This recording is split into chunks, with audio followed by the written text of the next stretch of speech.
بسم اللہ الرحمن الرحیم۔ السلام علیکم ورحمۃ اللہ وبرکاتہ۔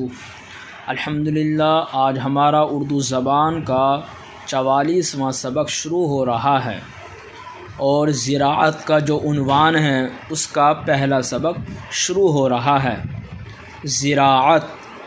زراعت کے معنی آتے ہیں کاشتکاری۔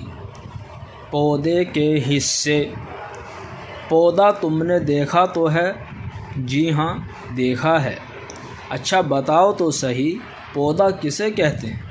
چھوٹے اور ملائم پیڑ کو پودا کہتے ہیں۔ وہ کس چیز پر اگتا ہے؟ زمین پر۔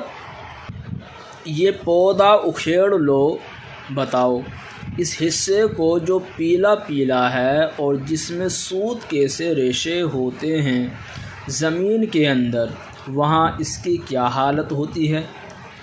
بڑھا کرتی ہے۔ اچھا یہ بتاؤ جڑ کیا کام دیتی ہے؟ تم نہیں جانتے تو ہم سے سنو۔ ایک تو پودے کو زمین تھامے رہتی ہے، دوسرا کام اس کا یہ ہے کہ پودے کے لیے زمین میں سے خوراک حاصل کرتی ہے۔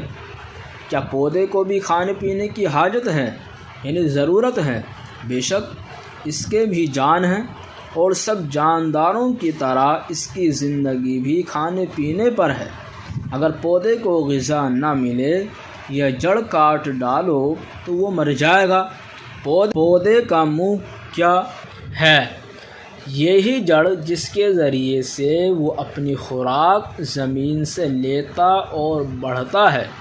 اس کی غذا کو ہم کھاد بولتے ہیں۔